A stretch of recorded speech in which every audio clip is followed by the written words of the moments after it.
Hey everybody, it's the Burger Dude, and today I want to show you how I make a shroom burger like Shake Shack, but vegan and better. And a shroom burger is basically just 2 portobello mushrooms that have been stuffed with cheese and deep fried, which is obviously super delicious.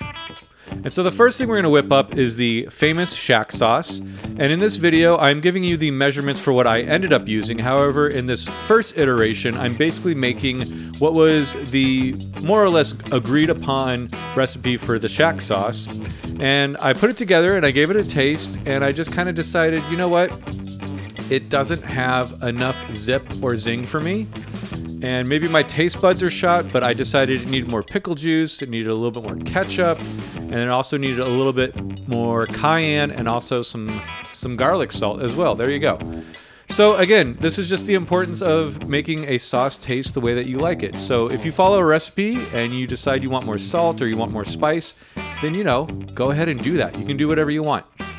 So set that sauce aside in the fridge, and now we're going to put together the filling, which is going to be some parts mayo and then a bunch of shredded cheese. And I do recommend shredding your own cheese. It's going to have a better consistency.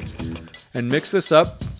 And again, you're going to want to go ahead and add in whatever seasonings you like. I decided to add in some nooch, aka nutritional yeast, as well as some more cayenne and also some more smoked paprika, because I can't get enough of cayenne and smoked paprika, as well as garlic salt. Anybody who's been here knows I pretty much put those 3 things in just about everything.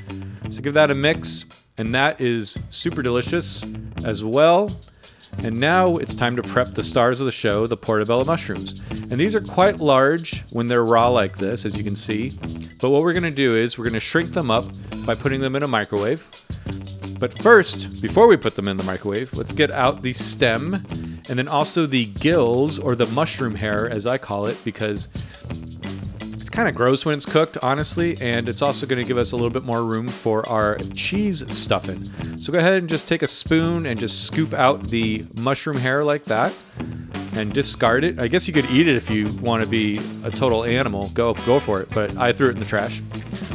So get a plate and place your mushrooms, your hairless mushrooms, and then we're going to take some plastic wrap and wrap that over, and it's going to basically steam, and they're going to shrink up quite a bit by maybe 50% or so. You could also roast it in the oven at 375 with some olive oil if you like, if you don't want to microwave them. And remember to use a good old, my girlfriend calls them a grabber, but a oven mitt, so you don't burn your hand, because it's going to be very hot when it's out of the oven. And all that water is going to be super hot too, so just be careful of that. And this first mushroom I grabbed with my hand and pretty much burned it, but I got it onto a paper towel, which we're going to do to get a bunch of the excess water out of there as well. And the second one, I tried to do it as well, and it was too dang hot, so I just got a fork, which I highly recommend just using, some sort of instrument that's not your hand, so you don't burn yourself. Let them cool down a little bit, and then we're going to go ahead and stuff them with that cheese mixture that we made earlier. And if I was going to do this all over again, I might not spread the cheese so far out to the edges, because what's going to happen is it's going to make it a little bit harder to completely get it cinched together with that other one. But you know what? The original Shake Shack mushroom burger, when you bite into it, that cheese just goes everywhere. So you know what? It's fine. If you don't mind a little bit cheese seeping out, it's great. Don't worry about it. If you want it to be nice and compact, then just don't go out as far. It's not a big deal. I enjoyed that. You're going to see this thing is phenomenal at the end anyways. It doesn't really matter. So now what we're going to do is we're going to get our dredging station together. And this is a pretty typical dredging station. We're going to start off with some flour that I believe I'm going to season with a little bit of garlic salt. Yep, there we go. Garlic salt right there.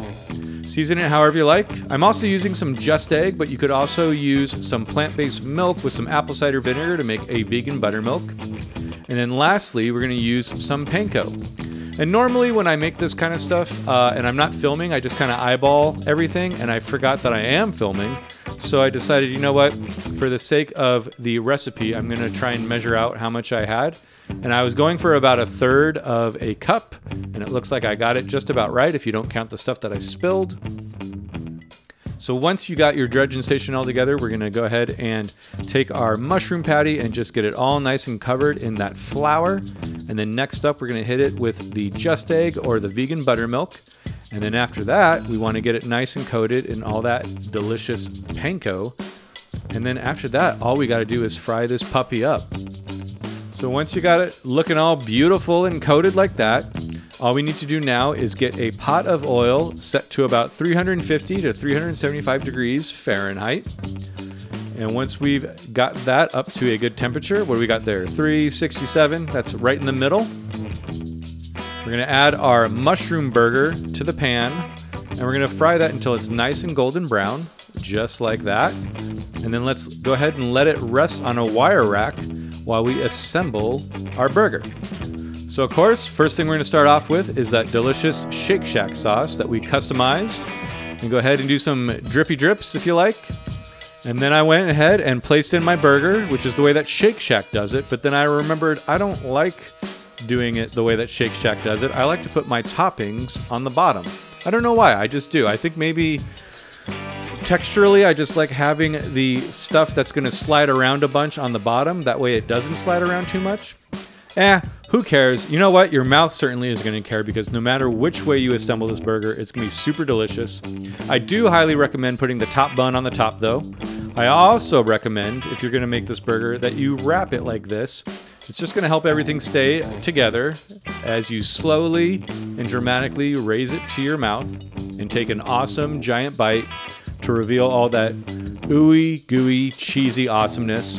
And I've said it before and I'll say it again, this is one of the best burgers I've had in recent memory. And if you want to have a recent memory of eating an amazing burger, then I highly suggest making this SHROOM burger as well. It's super, super duper good. I mean, how can you do better than a deep fried cheese stuffed mushroom burger? The answer is you can't. So make it, let me know how it went, and I'll see you all next week.